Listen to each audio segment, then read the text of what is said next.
Hello my dear student. तो हम start कर रहे हैं chemical reaction and equation.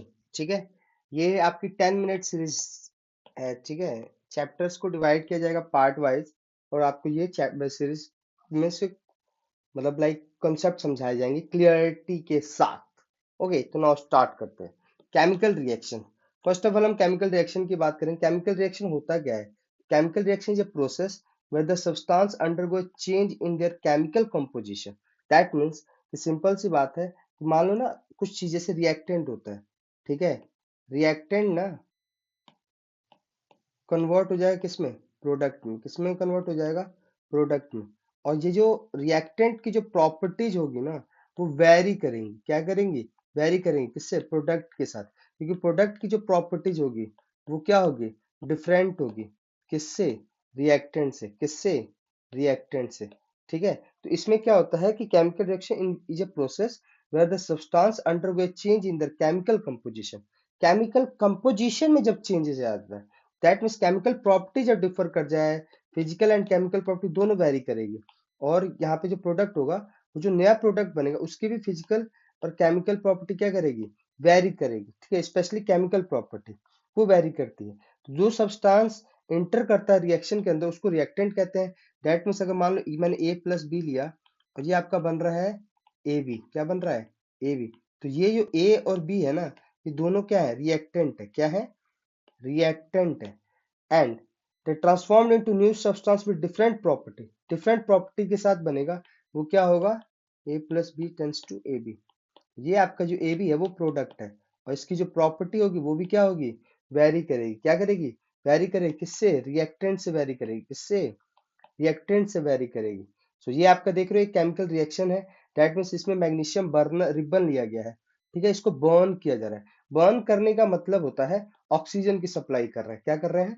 Oxygen की सप्लाई कर रहे हैं। ठीक है, दैट मीन्स यही चीज है। तो अब होता क्या है इसमें कि जब मैग्नीशियम रिबन को बर्न किया जाएगा, किससे? मैग्नीशियम रिबन को बर्न किया जाए तो हमारा क्या बनेगा? मैग्नीशियम ऑक्साइड बनेगा। क्या बनेगा? मैग्नीशियम ऑक्साइड बनेगा, जो एक पाउडर टाइप आएगा यहाँ पर, मैग्नीशियम ऑक्साइड। अभी आप देखोगे कि ये क्या है। फर्स्ट ऑफ ऑल हम ये जानते हैं कि केमिकल रिएक्शन के अंदर क्या क्या ऑब्जर्व किया जाता है। तो एक होता है फॉर्मेशन ऑफ न्यू सब्सटेंस। पहला तो न्यू सब्सटेंस बनेगा। सही बात है भाई। रिएक्टेंट से क्या बन जा रहा है? प्रोडक्ट बन रहा है। प्रोडक्ट की जो केमिकल कंपोजिशन है, जो केमिकल प्रॉपर्टी है, वो क्या कर रही है? वेरी कर रही है। क्या कर रही है? वेरी कर रही है। तो न्यू सब्सटेंस तो बना। चेंज इन मास। मास में भी क्या होगा? चेंज होगा। And change in energy. Energy के अंदर भी क्या होगा? चेंज होगा। ठीक है, दैट मीन्स हो सकता है कि एक्सोथर्मिक हो या एंडोथर्मिक हो। क्या हो? एक्सोथर्मिक हो, एक्सोथर्मिक और एंडोथर्मिक। कुछ तो होगा ही। एंडोथर्मिक में क्या होता है? हीट। हीट क्या दिया जाता है। एक्सोथर्मिक हीट क्या होता है? रिलीज होता है। क्या होता है? रिलीज होता है। ठीक है, evolution of gas. Gas release होता है। Change in temperature. टेम्परेचर के अंदर भी चेंजेस होगा। Permanent change in colour and state. Colour भी चेंज हो जाता है एंड परमानेंट स्टेट भी चेंज हो जाता है। Formation of पर्सिपिटेट। पर्सिपिटेट का मतलब होता है कि मान लो ये generally displacement reaction, double displacement reaction के अंदर होता है। लाइक ए बी है ना। मान लो कि ए है, जैसे salt of A plus salt of B बन क्या जाएगा? Salt of B plus salt of A, ऐसा बन जाता है। ठीक है, इसको हम एक्सप्लेन करेंगे। इसमें से एक सॉल्ट ना नीचे जाके बैठ जाएगा। क्या आ जाएगा? नीचे जाके बैठेगा। उसी को पर्सिपिटेट कहते हैं। क्या कहते हैं? पर्सिपिटेट। दैट मीन्स वो क्या हो जाएगा? स्टेबल हो जाएगा। वो इसमें रिएक्शन में पार्टी नहीं लेगा, वो स्टेबल होकर नीचे बैठ जाएगा। उसी को पर्सिपिटेट कहते हैं। अब बात करते हैं कि बेसिक कंसेप्ट क्या होता है केमिकल रिएक्शन। ये तो हम जान रहे थे कि हाँ जी, केमिकल रिएक्शन होता क्या है और केमिकल रिएक्शन में क्या क्या चेंजेस आ जाते हैं। चलो इसकी तो हमने बात करी। अब बात करते हैं कि बेसिक कंसेप्ट क्या है केमिकल रिएक्शन का। देखो, केमिकल रिएक्शन हमेशा याद रखना है कि यार दो या दो से ज्यादा मॉलिक्यूल्स इंटरेक्ट करते हैं। दो या दो से ज्यादा मॉलिक्यूल्स क्या करते हैं? इंटरेक्ट करते हैं। ठीक है, तो उसे क्या कहते हैं? केमिकल रिएक्शन कहते हैं। जैसे मान लो कि H2 है प्लस ये O2 है, तो हमारा क्या बन रहा है? 2H2O बन रहा है। क्या बन रहा है? 2H2O बन रहा है। अब इस केस में आप देखोगे कि ये आपका क्या है? वन मॉलिक्यूल ऑफ हाइड्रोजन है। ये क्या है? वन मॉलिक्यूल ऑफ ऑक्सीजन है ना। तो ये दो मॉलिक्यूल हो जा रहा है ना एक तरीके से। और यहाँ पे फिर क्या बन रहा है? टू मॉलिक्यूल्स ऑफ वाटर बन रहा है। क्या बन रहा है? टू मॉलिक्यूल्स ऑफ वाटर बन रहा है। तो ये केमिकल रिएक्शन होता है। फिजिकल चेंज भी आया और केमिकल चेंज भी आया। प्रॉपर्टी चेंज हुई ना, Compounds that interact produce new compounds are called reactant, with a newly formed compound are called product. जो देखो, जो रिएक्शन में पार्टिसिपेट करता है, जैसे A प्लस बी, ये आपका क्या रिएक्टेंट है, और जो प्रोडक्ट बना ए बी बना, ये हमारा क्या है, प्रोडक्ट है। क्या है, प्रोडक्ट है। क्या है, और इनका यूज भाई इंडस्ट्री में होता है, कस्टम्स, इवन और डेली लाइफ के अंदर भी यूज होता है। जैसे आपका जनरल सराउंडिंग में भी कॉन्टिन्यूसली हैपनिंग होता रहता है chemical reaction, like rusting of iron, pottery, fermentation of wine and so on. अब बात करते हैं कि हमने पीछे एक पढ़ा कि केमिकल रिएक्शन क्या होता है, कि chemical change must occur, chemical change तो ऑकर करेगा भाई with physical change, like precipitation, heat production, colour change. ठीक है, हमेशा याद रखना। और जो मैंने बात करी कि रिएक्शन कैसे टेक प्लेस करती है, जब दो एटम्स या आयंस या मॉलिक्यूल्स रिएक्ट करते हैं, form a new bond, no atom is destroyed और created but a new product is formed from reactant. सीधी सी बात है, क्या होता है कि लाइक ये A प्लस बी है ना, सीधी सी बात है, इस पे एटम डिस्ट्रॉय थोड़ी ना रहा है, ये सिर्फ क्या हो रहा है, यहाँ से ट्रांसफर हो रहा है। क्या हो रहा है, यानी ए प्लस ए और बी के जो है ना, इसमें मास जो है, इनका मास जो है वो डिस्ट्रॉयड नहीं होगा। मास, हमने एक चीज पढ़ा कि law of conservation of mass, क्या पढ़ा है, लॉ ऑफ कंजर्वेशन ऑफ मास। इसमें क्या कहा जाता है कि mass can neither be created nor be destroyed. It can only transfer from one form to another. सिर्फ यही तो होता है, तो यही चीज आपकी बात करी जा रही है। तो रेट ऑफ रिएक्शन डिपेंड किस पे करता है, वो आपके प्रेशर्स पे डिपेंड करेगा, टेम्परेचर के ऊपर डिपेंड करेगा, इवन कंसंट्रेशन ऑफ रिएक्टेंट के ऊपर भी डिपेंड करेगा कि आपका कंसंट्रेशन ऑफ रिएक्टेंट, जैसे डाइल्यूट HCl आप यूज कर रहे हो या कंसंट्रेटेड HCl आप यूज कर रहे हो, और आपको पता ही है कि डाइल्यूट HCl का मतलब हुआ और कंसंट्रेटेड HCl का मतलब हुआ कि इसमें HCl की मात्रा ज्यादा होगी एज कंपेयर टू वाटर, और डाइल्यूट में क्या होता है, वाटर का मात्रा ज्यादा होगी HCl से, क्या होगी, वाटर की मात्रा ज्यादा होगी HCl से, तो उसको हम डाइल्यूट कहेंगे, और कंसंट्रेटेड इसमें HCl की मात्रा वाटर से ज्यादा होगी, तो ये केस आ जाता है। अब बात करते हैं, ये तो हमने जाना केमिकल रिएक्शंस के बारे में। केमिकल रिएक्शन से हमने एक चीज, केमिकल चेंज तो होगा ही होगा, विद फिजिकल चेंज भी होगा। ठीक है, और उसमें कैसे पता चलेगा, precipitation, heat production, colour change, ये सब चीजें होंगी, है ना। इवन आपका स्टेट भी चेंज होगा, स्टेट भी चेंज होगा। ठीक, और ये रिएक्शंस होते कैसे हैं, जब दो एटम्स या आयंस या मॉलिक्यूल्स रिएक्ट करते हैं और नया बॉन्ड बनाते हैं, जो नया बॉन्ड होता है वही क्या होता है, न्यू प्रोडक्ट होता है। क्या होता है, न्यू प्रोडक्ट होता है ना। तो और जिससे बनता है उसको रिएक्टेंट कहते हैं। और रेट ऑफ रिएक्शन किस पर डिपेंड करता है, तो भाई वो प्रेशर पे डिपेंड करता है, टेम्परेचर पे डिपेंड करता है, और कंसंट्रेशन ऑफ रिएक्टेंट के ऊपर डिपेंड करता है। ये हमने जाना। अब बात करेंगे केमिकल इक्वेशन। तो केमिकल इक्वेशन को हमें is written representation of chemical reaction, सीधी सी बात है, केमिकल रिएक्शन कहते कैसे, जो केमिकल रिएक्शन हो रहा है ना, यहाँ पे हमने पढ़ा कि मैग्नीशियम बॉन्ड कराया जा रहा है, ठीक है, बॉन्ड कराया जाता है, तो इसी को हम केमिकल जब इक्वेशन के फॉर्म में, सिंबल के फॉर्म में लेके चले जाते हैं, तो उसी को हम क्या कहते हैं, केमिकल इक्वेशन कहते हैं। जैसे अगर आप यहाँ पे केस लेके चलो कि when magnesium ribbon bond in oxygen, पीछे हमने दिखा it converted to magnesium oxide, क्या बन जाएगा, मैग्नीशियम ऑक्साइड बन जाएगा। इसको हम लिखेंगे कैसे, ये आपका मैग्नीशियम प्लस ऑक्सीजन है, क्योंकि ऑक्सीजन क्यों, क्योंकि बर्न कराया जा रहा है, और ये आपका बनेगा क्या, मैग्नीशियम ऑक्साइड। तो जो सीधी सी बात है कि the substance undergo in chemical change, undergo chemical change in the reaction, magnesium oxygen are the reactant, magnesium oxygen क्या है, रिएक्टेंट है, और मैग्नीशियम ऑक्साइड क्या बना, प्रोडक्ट बना है। ठीक है, क्या बना है, प्रोडक्ट बना है। तो यही आपका जो होता है ना, इसी को हम जब इस फॉर्म में दिखा देते हैं, Mg प्लस O2 हमारा क्या बन गया, 2MgO, है ना। हमारा एक मिनट, इसी को हम ऐसे दिखाते हैं, Mg प्लस O2। Mg हमारा कैसे था, सॉलिड स्टेट था, O2 हमारा क्या है, गैसियस स्टेट है।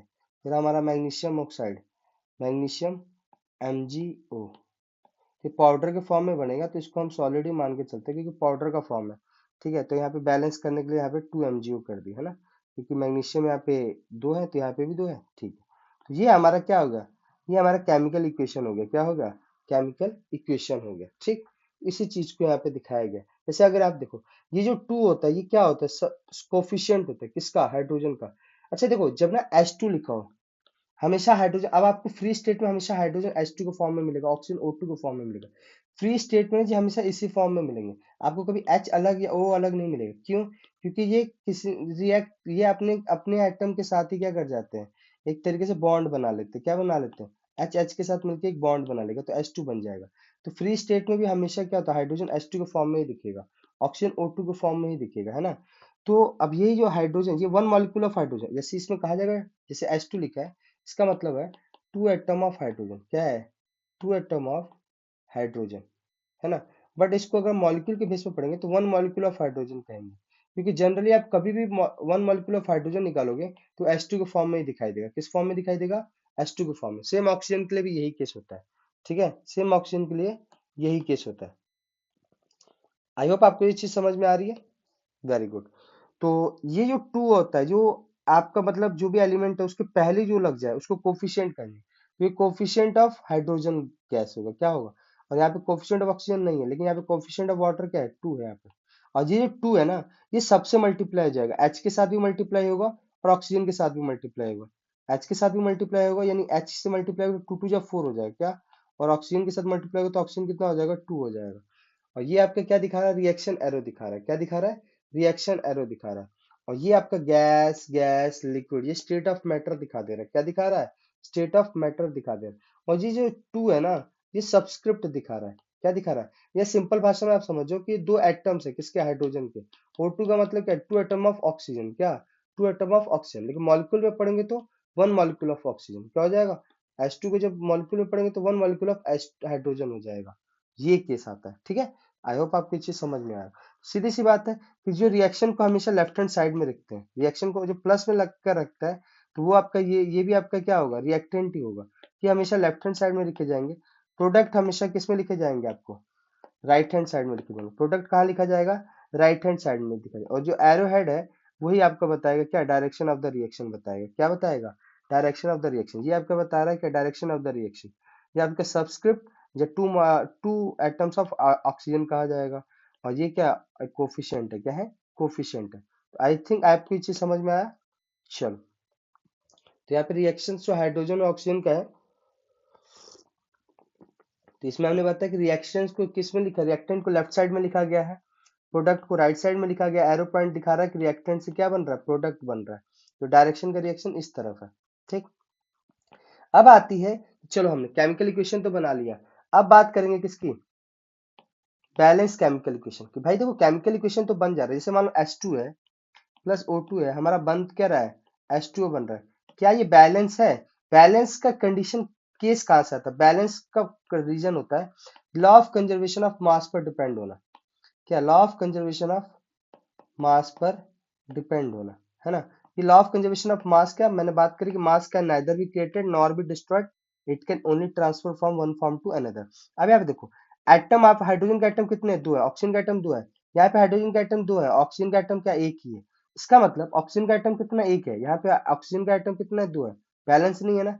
दैट मीन्स यहाँ पे हमें बैलेंस करने के लिए यहाँ पे क्या करना पड़ेगा, तो यहाँ पे हाइड्रोजन कितना हो गया, चार हो गया, और ऑक्सीजन कितना हो गया, दो हो गया। तो यहाँ पे टू हाइड्रोजन के आगे लिखते हैं, तो ये बैलेंस हो जाएगा। तो इसी के बारे में अभी हम पढ़ने वाले हैं। क्योंकि बैलेंस केमिकल इक्वेशन की कंडीशन आती कहाँ से, वो आती है लॉ ऑफ कंजर्वेशन ऑफ मास से, जिसमें मास can neither be created not destroyed in a chemical reaction. Total mass of the element present in the product of a chemical reaction.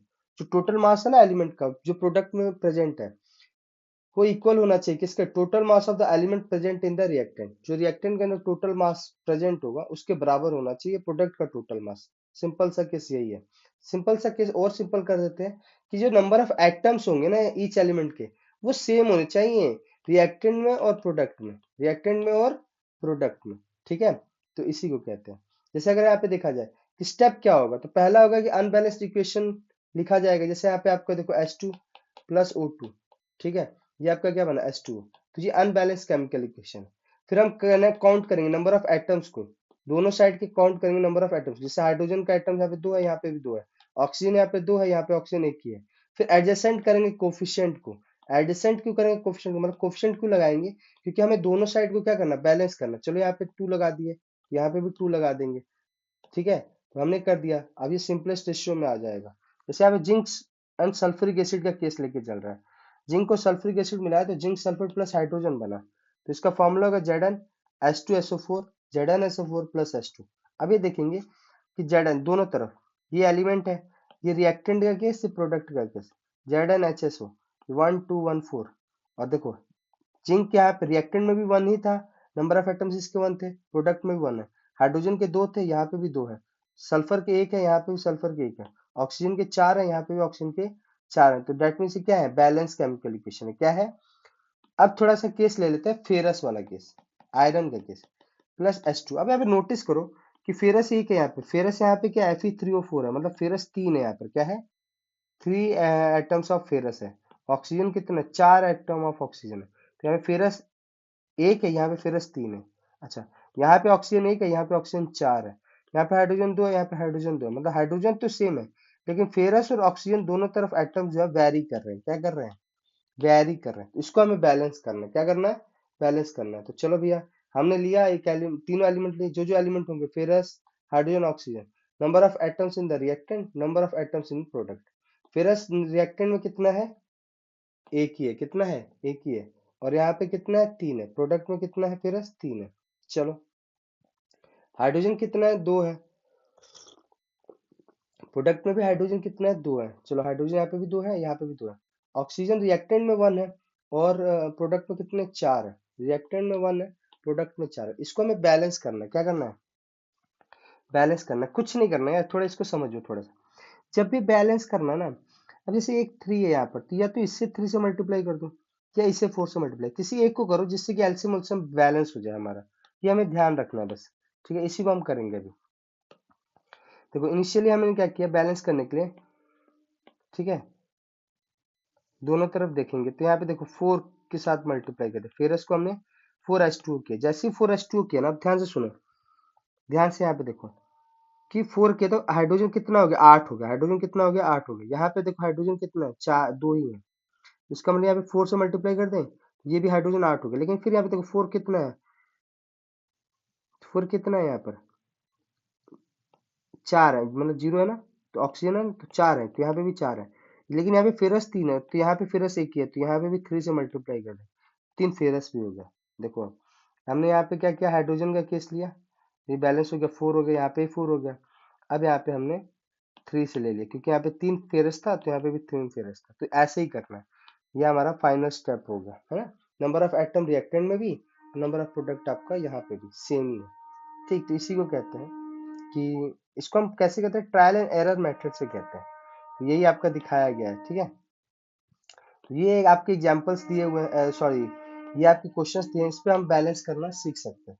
देखो, hit and trial method use किया जाता है generally, hit and trial method use किया जाता है। जैसे एक case लेके चलते हैं, थोड़ा सा एक केस लेके चलते हैं। जैसे इसमें से देखो, हमने लिया NaCl, NaCl, एक मिनट, यहाँ पे लेते हैं NaCl, है ना, प्लस AgNO3, फिर हमारा बन रहा है सिल्वर क्लोराइड, और फिर सोडियम नाइट्रेट। ठीक है, हमारा ये बना। अब यहाँ पे थोड़ा सा ना हम इसको क्या करेंगे, ऐसा एक टेबल बनाएंगे। एक मिनट को, एक टेबल बनाएंगे। ठीक है, टेबल बना दिया हमने। ये हमारा एलिमेंट्स का हो गया, ये हमारा रिएक्टेंट का हो गया, और ये हमारा ऐसा। चलो, तो ये एलिमेंट हो गए, ये number of atoms of reactant, number of atoms of product. तो ये Na है, ये Cl है ना, ये Ag है, ये नाइट्रोजन है, ये ऑक्सीजन है। चलो, कितने हैं, 5 5 है। थोड़ा सा स्कोर कर लेंगे, कोई इशू नहीं है। ये हमारा ऐसा है। ठीक है, कलर थोड़ा चेंज कर लेते हैं, ये हमारा कलर ब्लू कर देते हैं। चलो, आप यहाँ पे देखो Na कितना है, NaCl, Na कितना है, सोडियम कितना है, एक ही है। चलो, यहाँ पे सोडियम कितना है, एक ही है। ठीक है, यहाँ पे Cl कितना है, एक ही है। यहाँ पे भी Cl कितना है, एक ही है। यहाँ पे Ag कितना है, एक ही है, यहाँ पे भी एच कितना है, एक ही है। एनो एन नाइट्रोजन कितना है, एक ही है। यहाँ पे भी कितना है, एक ही है। ऑक्सीजन यहाँ पे कितना है, 3 है। यहाँ पे भी 3 है, मतलब ये पहले से ही बैलेंस है, तो इसमें तो कुछ करना नहीं है, तो डायरेक्ट हो गया। तो दूसरा क्वेश्चन करते हैं, थोड़ा सा दूसरा क्वेश्चन करते हैं, ठीक है। दूसरा क्वेश्चन लेते हैं, लाइक हम ले लेते हैं, ये ले लो BaCl H2SO4 है ना, बैरियम क्लोराइड BaCl 2 मतलब प्लस सल्फ्यूरिक एसिड H2SO4, आपका बन रहा है बैरियम सल्फेट BaSO4। फिर आपका HCl बन रहा है, क्या बन रहा है, HCl बन रहा है। इसका हमने टेबल बनाया, ऐसा क्या किया, टेबल बनाया, ठीक है। चलो, ये हमने टेबल बना दिया ऐसा, ठीक। ये हमने रिएक्टेंट डाला यहाँ पर, यहाँ पे हमने number of atoms of reactant, ये एलिमेंट था, सॉरी यहाँ पे क्या लिखोगे, एलिमेंट लिखोगे। ये number of atoms of product, तो BaCl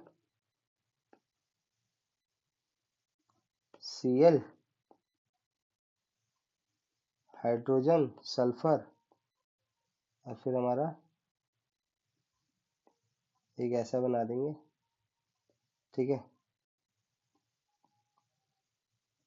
ऑक्सीजन। चलो अब यहाँ पे देखो, यहाँ पे आपका अगर आप देखा जाए, बैरियम कितना, एक है यहाँ पर, ठीक है, यहाँ पे बैरियम एक ही है।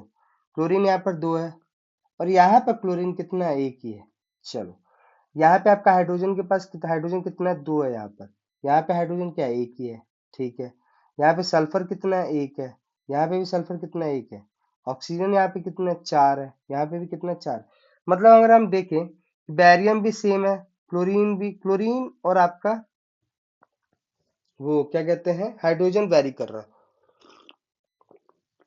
जैसे यहाँ पे हाइड्रोजन आपका दो है, यहाँ पे हाइड्रोजन एक ही है, तो अगर हम यहाँ पे दो टू से मल्टीप्लाई कर दे, किससे, टू से, दैट मीन्स प्रोडक्ट वाले में टू से मल्टीप्लाई करेंगे, तो Cl में भी टू से मल्टीप्लाई करना पड़ेगा।